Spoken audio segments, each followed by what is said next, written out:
오늘 함께 은혜 받을 말씀은 우리 마태복음 6장 28절부터 30절 말씀입니다. 이 마태복음 6장 28절부터 30절 말씀까지입니다. 네, 우리 찾으셨으면은 우리 28절부터 30절 우리 세 절인데 우리 함께 천천히 말씀 합독하겠습니다. 또 너희가 어찌 의복을 위하여 염려하느냐? 들의 백합화가 어떻게 자라는가 생각하여 보라. 수고도 아니하고 길쌈도 아니하느니라. 그러나 내가 너희에게 말하노니 솔로몬의 모든 영광으로도 입은 것이 이 꽃 하나만 갖지 못하였느니라. 오늘 있다가 내일 아궁이에 던져지는 들풀도 하나님이 이렇게 입히시거늘 하물며 너희 일까 보냐. 믿음이 작은 자들아. 아멘. 오늘은 하나님은 누구신가? 하나님은 누구신가라고 말할 때 가장 우리가 고백할 수 있는 첫 번째 고백이 하나님은 나를 돌보신다. 돌보시는 하나님에 대해서 함께 나누면 좋겠습니다. 제가 이 부분을 가지고 2020년도죠. 12월 둘째 주에 이 본문을 가지고 그때는 본문이 훨씬 넓었는데 그때도 한번 이 말씀을 나눈 적이 있습니다. 그때는 좀 염려를 중심으로 말씀을 좀 나누었는데요. 오늘은 좀 우리를 돌보시는 하나님에 대해서 함께 말씀을 좀 살펴보면 좋겠습니다. 사랑하는 여러분, 하나님을 가장 잘 아는 분이 누구일까요? 그것은 바로 예수님이시죠. 예수님은 하나님을 가장 많이 아십니다. 왜요? 함께 계시기 때문에. 영원히 함께 하시기 때문에. 그런 의미에서 예수님이 우리에게 하나님이 어떤 분이신가라고 전할 때 가장 많은 부분에 있어서 하나님이 누구신가를 드러내는 장이 마태복음 6장입니다. 그 6장 중에도 오늘 처음으로 이제 계속 말씀 나오다가 하나님은 이런 분이다. 이 부분을 정확하게 얘기하고 있는 부분이 오늘 이 본문이에요. 그 본문이 바로 하나님은 우리를 돌보신다 입니다. 사랑하는 여러분, 하나님이 우리를 돌보신다는 사실을 믿으십니까? 하나님이 정말 우리를 돌보시는 것을 우리가 믿어지고 믿는다면 매우 중요한 부분이죠. 왜냐하면 믿느냐라고 제가 질문한 이유가 30절 제 끝을 보세요. 30절 끝을 보면 너희 일까 보냐. 어떻게 나옵니까? 믿음이 작은 자들아. 그러니까 예수님이 하나님은 우리를 돌보신다 이렇게 말씀하면서 돌보는 것을 믿느냐라고 말할 때 그 믿음에 대해서 믿음이 작으냐 크냐를 하나님은 정확하게 말씀하고 있다는 거죠. 믿음이 너 작구나 라고 말씀하고 있는 것입니다. 참, 우리 인생에 우리의 신앙생활에 있어서 늘 쓴뿌리처럼 우리를 괴롭게 하고 힘들게 하는 것 중에 하나가 염려에 대한 문제일 겁니다. 참 신앙생활을 바르게 하고 싶고 신앙생활을 정말 제대로 하고 싶은데 그때마다 우리를 붙드는 것 중에 하나가 뭐냐? 바로 염려에 대한 문제이죠. 그래서 우리 25절을 한번 볼까요? 25절 우리 같이 한번 읽겠습니다.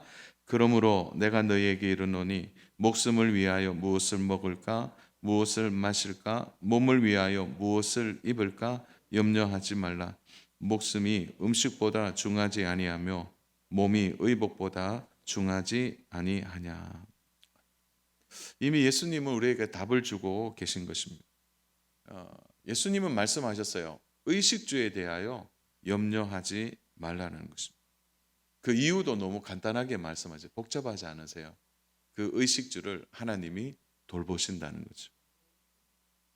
공중의 새가 먹을 것에 관하여 염려하지 않고 들의 풀이 자기가 입을 옷에 대하여 또 거기에 대하여 자람에 대해서 염려하지 않는 것처럼 왜 그런가? 그들이 바로 하나님이 돌보심을 직접 체험하고 있기 때문이라는 것입니다.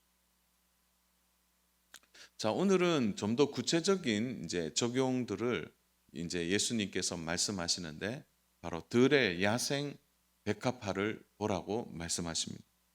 자, 오늘 여기에서 들의 백합화가 어떻게 자라는가 생각하여 보라 이런 표현이 나오고 있어요. 근데 이 표현이 참 재밌는 표현이에요. 들의 백합화를 보라 이렇게 말씀하면 되는데 보고 생각하라는 거예요. 반대로 또 얘기하면 생각하면서 보라는 것이죠. 자, 앞뒤 전후가 달라져도 예수님의 강조점은 여기에 있는 것입니다. 너는 들의 야생화를 어떻게 보고 있느냐라는 거죠. 그 야생화를 보고 너는 어떤 생각을 하고 있느냐라고 말하는 것입니다. 근데 사실은 예수님이 이 속에 가장 큰 것을 감추어 두고 계시죠. 그것은 들의 야생화에도 하나님의 사랑이 깃들어 있다고 말씀하십니다. 그래서 28절에 보면은 또 너희가 어찌 의복을 위하여 염려하느냐 들의 백합화가 어떻게 자라는가 생각하여 보라. 들의 백합화를 보고 생각하라고 말씀하시는 데는 중요한 이유가 있습니다. 그것은 흔히 볼 수 있는 야생화가 바로 들의 백합화이기 때문입니다. 우리 백합이라고 그러니까 우리는 되게 비싼 값에 팔리잖아요. 백합화 그러면 되게 비싸고 좋은 것인데 그러나 이스라엘 백성들에게는 흔히 보는 야생화입니다. 이 의미를요 좀 더 우리식으로 풀어보면 이렇게 되는 겁니다. 하찮은 꽃이라는 거예요. 하찮은 풀. 너희가 하찮은 불을 보고 생각하라는 거예요. 너가 가장 하찮은 늘 보고 있는 그 하찮은 들풀을 보면서 생각하여 보라고 말하는 것은 염려하고 살아가는 우리들에게 염려에 대한 생각의 전환점을 다시 한번 말씀을 통하여 예수님이 하고 계신 것입니다. 그런데 오늘 이 본문을 보면 참 놀라운 것은요. 그 하찮은 들풀과 이스라엘 백성들의 정서 속에 가장 영광스럽게 생각하는 솔로몬의 영광과 서로 비교하고 있다는 점입니다. 이스라엘 백성들에게 두고 칭송하고 그들의 과거에 가장 빛난 영광을 이야기할 때 그들은 항상 솔로몬의 영광을 이야기했습니다. 근데 그 솔로몬의 영광을 하찮은 풀과 비교하고 있는 거죠. 그래서 29절에 보면은 그러나 내가 너희에게 말하노니 솔로몬의 모든 영광으로도 입은 것이 이 꽃 하나만 갖지 못하였느니라. 예수님이 말씀하셨어요. 솔로몬의 영광과 하찮은 꽃의 영광을 비교할 수 있느냐? 우리는 당연히 두고 이스라엘 백성들이 영광스럽게 생각하는 솔로몬의 영광에 우리는 도장을 찍겠죠. 그러나 예수님은 그 솔로몬의 영광이 가장 하찮은 야생 백합화보다 영광스럽지 않다. 이렇게 정의하고 있는 것입니다. 사랑 여러분, 이게 가당한 일입니까? 이렇게 비교하는 것이 당연히 솔로몬의 영광이죠. 좀 더 구체적으로 얘기하면 솔로몬의 영광을 드러내는 그 장인이 빚어낸 가장 아름다운 의복입니다. 그 의복의 영광이 어떻게 들에 피는 그 하찮은 꽃과 비교가 되겠느냐 이 말이죠. 그런데 예수님은 하찮은 꽃에 손을 들어 주십니다. 비교할 수 없다는 거죠. 화려하고 아름다운 솔로몬의 의복. 왜 그것과 하찮은 꽃의 비교를 통하여 예수님이 말하고 싶은, 강조하고 싶은 것이 뭘까요? 그것이 바로 생명입니다. 우리 한번 따라서 할까요? 생명. 예, 두 분이 조시기 때문에 생명이에요, 생명. 자, 생명이 왜 중요하냐? 제가 다시 질문할게요. 솔로몬의 영광스러운 의복은 생명이 있습니까? 없어요. 들의 하찮은 야생화 그 꽃은 생명이 있는 거죠. 옷에는 생명이 없지만 풀에는 생명이 있다는 거죠. 왜 그럴까요? 생명의 주인은 하나님이시기 때문에 그래요. 그러므로 하나님이 책임져 주는 것은 솔로몬의 의복이 아니라는 겁니다. 하나님이 책임지는 것은 생명을 가진 들풀이에요. 그러므로 누구에도 관심 가지지 않는 이 야생화, 누구에게도 그 관심을 가지고 귀하다고 여기지 않는 야생화이지만 하나님은 그 야생화에 생명을 불어넣어 주시고 그 생명이 자라도록 하시는 그 하나님의 섭리가 하물며 자신의 아들을 우리에게 내어주셔서 생명을 값으로 산 우리들을 그냥 내버려 두시겠냐라는 겁니다. 그러므로 생각하여 보라고 말씀하고 있는 것입니다. 그러나 우리는 그렇게 생각하지 않습니다. 왜냐하면 우리는 오늘도 의복을 위하여 염려하기 때문입니다. 자, 지금의 시대와 2000년 전에 이 당시는 사실 비교할 수 있는 대상은 아니에요. 우리는 옷장을 열면 수많은 옷이 이미 준비되어 있습니다. 그래서 사실은 의복 때문에 오늘 더 좋은 옷을 입고 오려고 하는 걱정이 있을 뿐이지 사실은 입을 옷이 없다. 그거는 그냥 하나의 이제 말하는 것이지 다 우리는 옷을 입고 삽니다. 그러나 2000년 전의 의복은 그들이 수고와 길쌈을 통하여 얻어야만 했어요.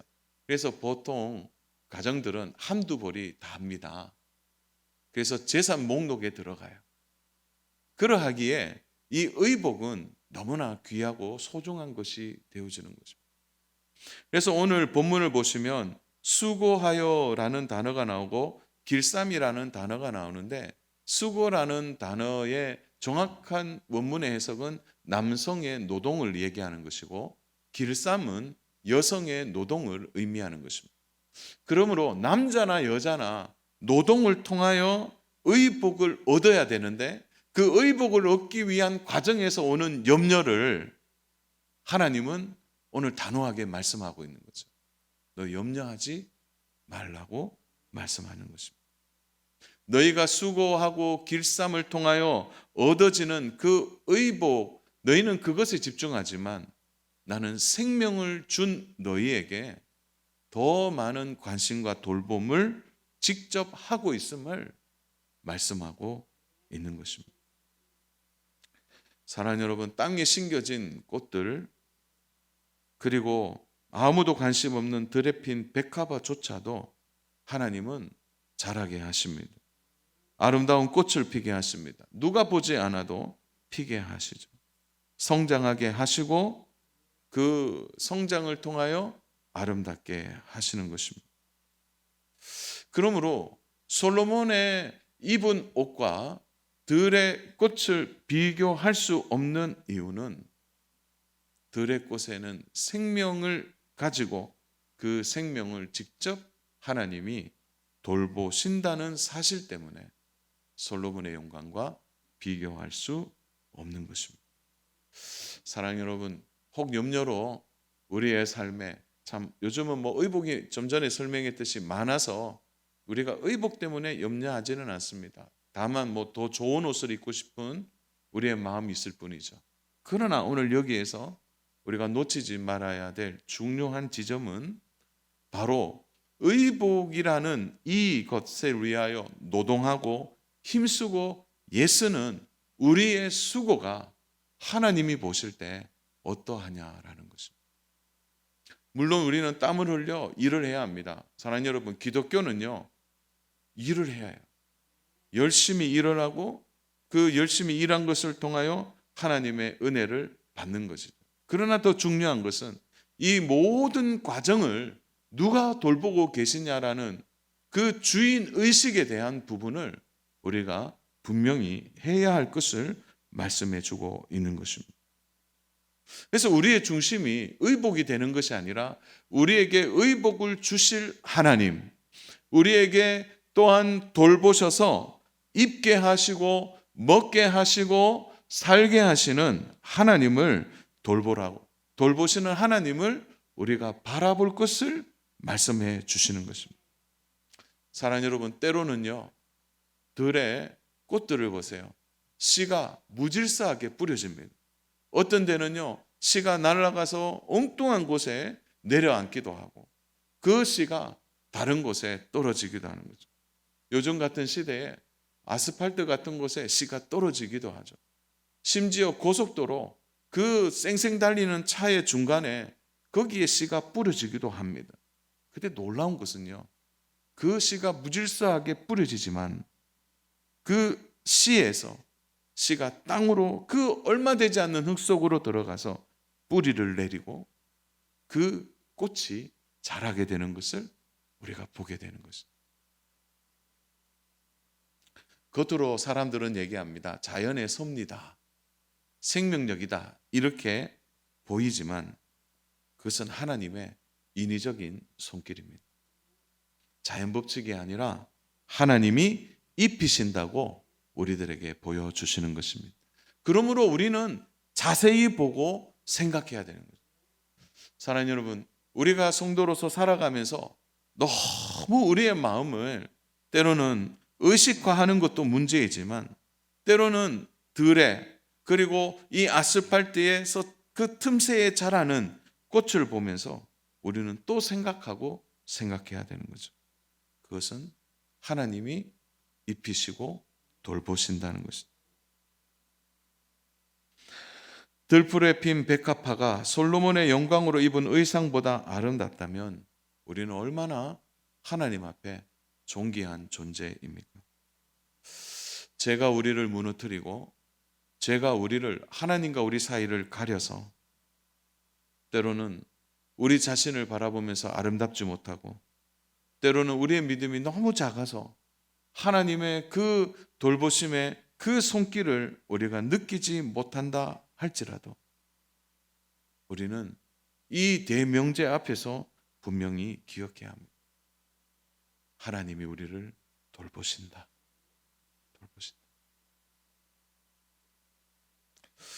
참 죄는 얼마나 나쁜지 모릅니다. 죄는요, 염려의 열매를 맺게 할 뿐만 아니라 죄가 만들어내는 치명적인 것 중에 하나가 비교하게 만드는 것입니다. 남편을 비교하고 아내를 비교합니다.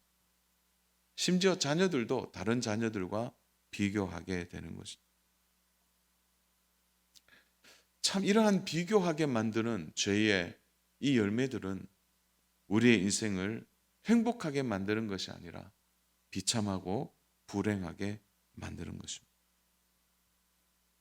사랑하는 여러분, 다른 사람과 비교하지 않고 또한 다른 인생과 내 인생을 비교하지 않고 우리가 주체적인 의식을 가지는 것, 다시 말해 하나님이 나를 돌보시되 하나님의 사랑은 언제나 동일하시다는 이 주체를 우리가 가지고 살아가야 하는 것입니다.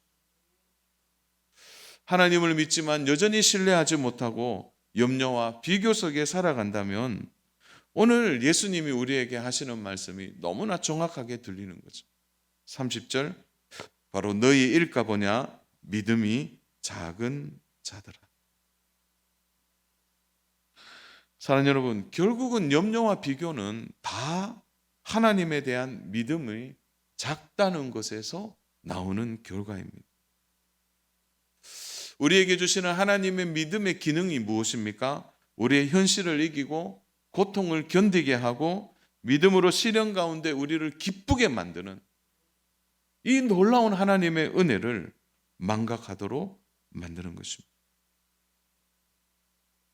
사랑하는 여러분, 진정한 믿음이 무엇인가? 이렇게 질문하면 뜨거운 믿음, 또 충성스러운 마음, 여러 가지를 표현할 수 있겠죠. 그러나 진짜 믿음은 하나님 외에는 믿는 모든 것을 제거하는 것입니다. 진짜 믿음은 하나님 외에 그 어떤 것도 의지하지 않는 그 마음인 것입니다. 의지할 것이 있습니까? 그것이 하나님이 아니라면 그 의지하는 것이 나를 염려로 비교하는 것으로, 비판하는 것으로, 불평하는 것으로, 원망하는 것으로 나를 이끌 수 있다는 것을 우리는 잊어서는 안 됩니다. 사랑하는 여러분, 제가 정직하게 한번 질문하겠습니다. 우리 사랑하는 성도님들 한 분 한 분이 살아가면서 정말 내 인생을 하나님께 맡길 수 있습니까?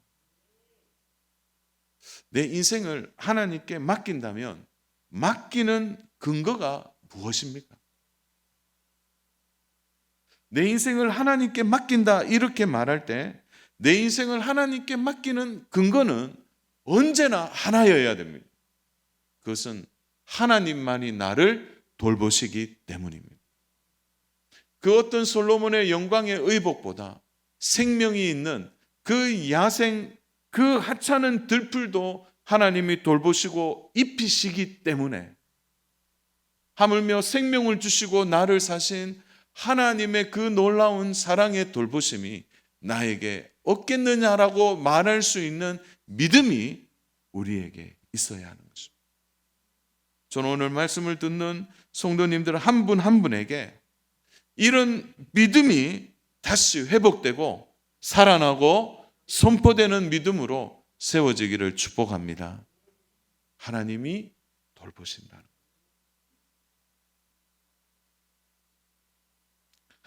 믿음이 작은 것은 결국 궁극적으로 하나님을 신뢰하지 않는 것입니다. 어린 자녀들을 이제 성장하여 키웠고 이미 우리 앉아 계신 분들은 이미 자녀들이 많이 장성하고 자랐을 것입니다. 그 아이들이 어릴 때 참 부모님을 슈퍼맨처럼 보고 부모님을 무한한 자처럼 느껴집니다. 어린 자녀들을 보십시오. 어린 자녀들이 제일 하는 말이 이거 사주세요. 저거 사주세요. 이거 필요합니다. 저거 또 사주세요. 그러다가 아이들이 자라고 성장하고 이성의 판단이 분명해지면 더 이상 부모님께 이거 사달라 저거 사달라 하지 않습니다. 왜 그렇습니까?